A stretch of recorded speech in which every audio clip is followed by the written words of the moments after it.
નમસ્કાર દોસ્તો, આજે આપણે વાત કરીશું તમે માઉન્ટ આબુ કઈ રીતે જઈ શકો અને માઉન્ટ આબુ જવા માટે તમારો કુલ ખર્ચ કેટલો થાય.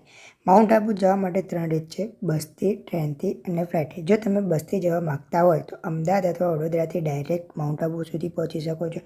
જો તમે ટ્રેનથી જવા માગતા હો તો અમદાવાદ રેલવે સ્ટેશનથી direct mount Abu railway station સુધી પહોંચી શકો છો અને રેલવે સ્ટેશનની નજીકમાં તમને સારી હોટલો બી મળી શકે છે.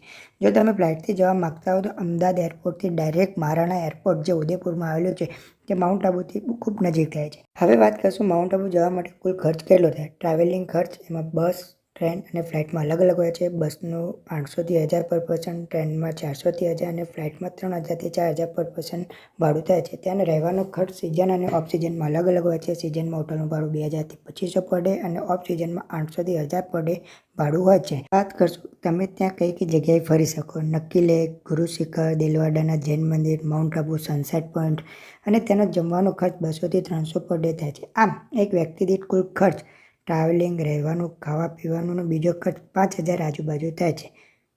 મિત્રો, આ વિડીયો ગમે હોય તો લાઈક કરો અને તમારા મિત્રોને શેર કરો અને આવા ઇન્ફોર્મેટિવ વિડીયો જોવા માટે અમારી ચેનલને સબસ્ક્રાઈબ કરો. Thank you.